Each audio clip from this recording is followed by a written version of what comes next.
Hello and a very warm welcome to latest case analysis series by LawSikho. This is Monica Rahar, and for today's discussion, we've taken up a Supreme Court decision which is dated 2nd of December 2020. The name of the case is Paramvir Singh Saini versus Baljit Singh and others. It is a three-judge bench decision, and the bench consisted of Honorable Justice R.F. Nariman, Justice K.M. Joseph, and Justice Anirudh Bose. Now let's proceed and understand the issue of law. So, the court in this particular matter was called upon to decide whether victims of human rights violations by the police or other central investigating agencies like the NIA, the CBI, or the Enforcement Directorate have the right to access CCTV footage of their interrogation. Now, let's proceed and understand the brief facts of the matter.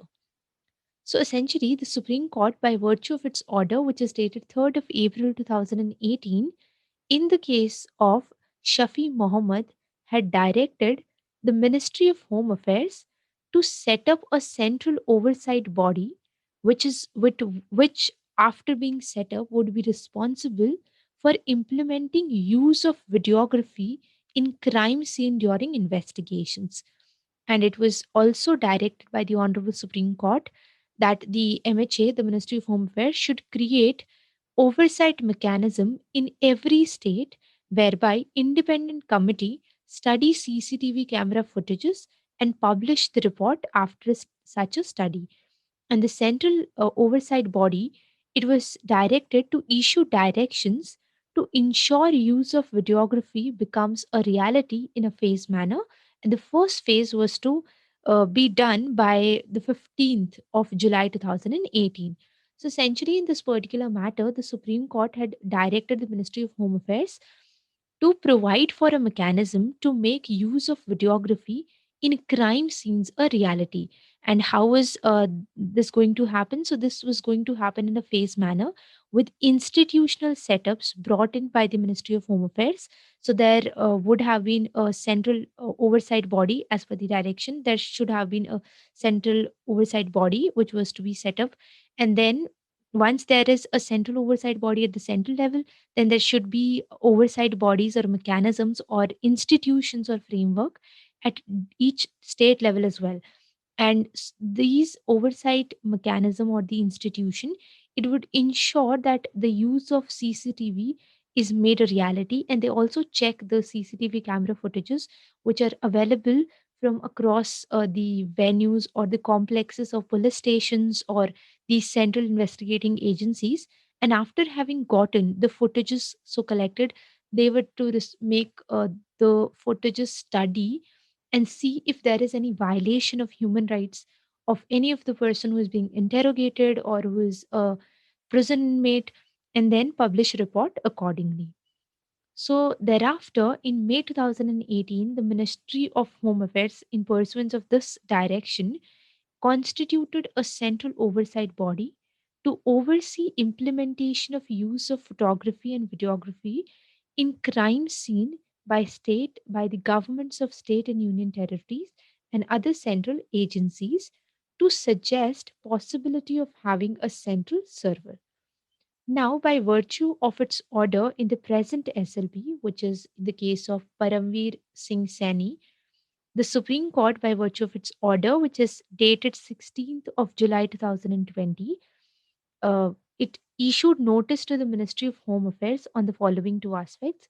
The first being audio video recordings of the statements of witnesses recorded under Section 161 of the CRPC in this particular matter.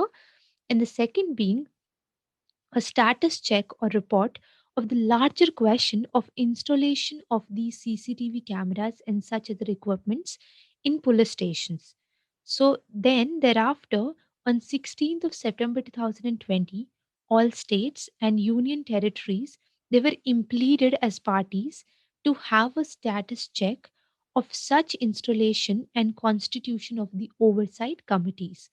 And then in pursuance of the same, a compliance affidavit or compliance affidavits were filed by 14 states. So 14 states, they filed compliance affidavits and action taken reports. However, the Supreme Court found that these 14 states which submitted their compliance affidavits, they failed to disclose the following important aspects which these reports should have mentioned. The first being, there was a lack of valid or concrete set of information governing the status of CCTV cameras installed in each police station. So the court found that there was no specific information available with respect to the fact that how many number of police stations were present in a particular union territory and the state, and what is the status of CCTV cameras installed in those police stations. And if some of these police stations had CCTV cameras installed, then were they in a working condition, and whether they were having recording facilities. And if CCTV cameras were not installed, then how many what is the number of such police stations, and also the status of already constituted and the committees which are to be constituted. So the information governing these facets was absent in these affidavits. So this is the factual background which we needed to understand for the purpose of our understanding further of the reasoning and decision of the court. So now let's get started with the same. So, the Supreme Court at the very outset directed that all the state and union territories, including these 14 which already filed their compliance affidavit, and the union government also, on the working of the central oversight body, they were directed to file compliance affidavit and action taken report, and also oversight committees both at state and district level were directed to be constituted by the court. And then the court laid down the constitution of the composition of these oversight bodies at the state and district level, and their duties and the responsibilities or the duties of the SHO. So let's deal with these aspects one by one. So, the first being the composition of these oversight committees or bodies at the state and district level. So, at the state level, the court directed the following composition scheme. The first being the presence of secretary or additional secretary, Home Department. Second being secretary and additional secretary, Finance Department, the Director General or Inspector General of Police, chairperson or member of State Women's Commission. Now we discuss the composition of the district level committee, oversight committee. Then it would go as follows: the DC or Commissioner of Divisions, Regional Commissioner or Revenue Commissioner Division of District, the District Magistrate, then SP of that district, then Mayor of Municipality with the district, head of Jila Panchayat in rural areas. So this has to be the composition. Now, if we look at the duties of all these three tier of the institutional setup, which is provided for as per the directions. So at the center, we have the central oversight body. At the state, we have the state level oversight committee. And then at this district, we have this district level oversight committee. So first, let's have a look at the central oversight body.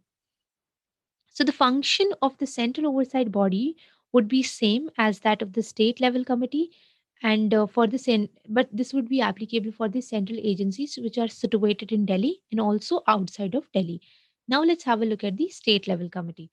So the responsibility of the state level committee would include purchasing, distribution, and installation of CCTVs and its equipments, and obtaining budgetary allocations and continued monitoring of the maintenance of CCTVs, carrying out inspections and addressing grievances which are received by the district level committee, and call for monthly reports from the district level committee and address concerns, if any, raised by the district level committee.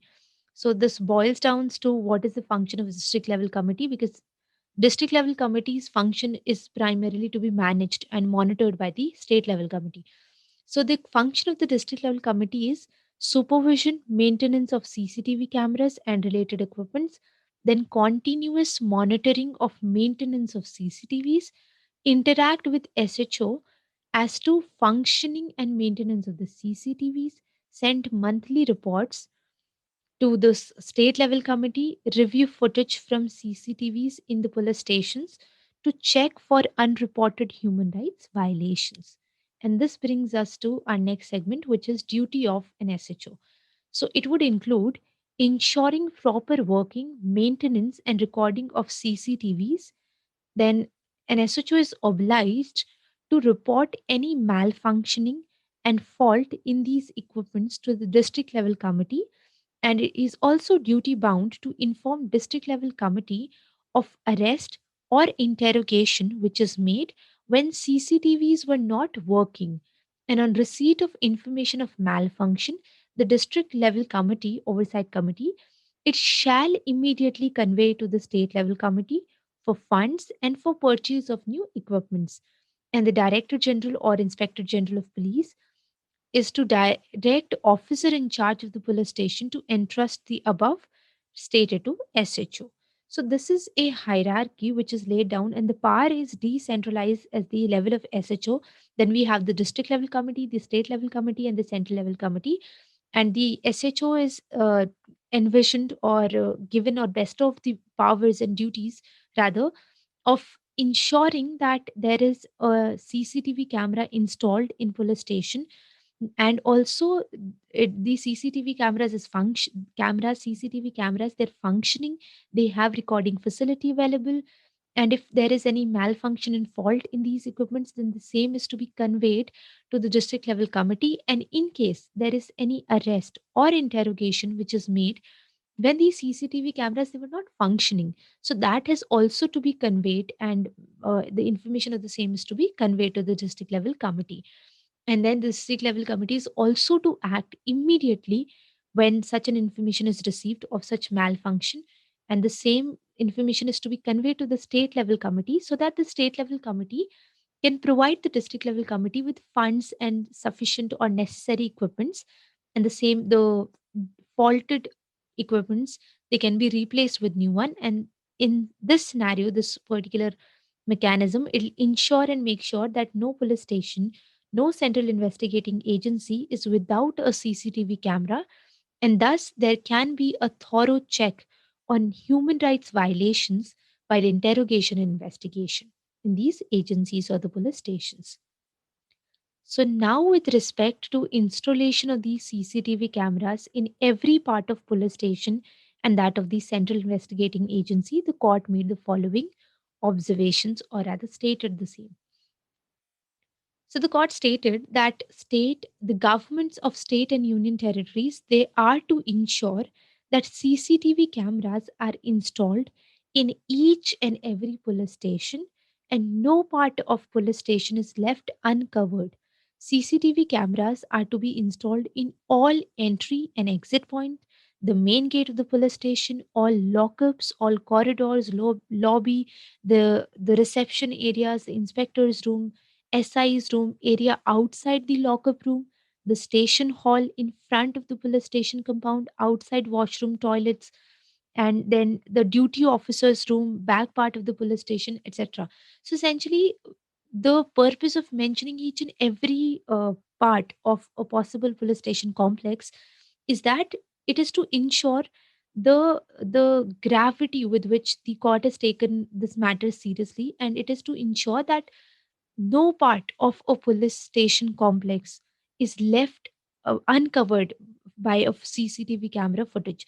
And this is to ensure that no person can be forced and human rights of no person is violated by these agencies and the police uh, officials. So this is to ensure the same.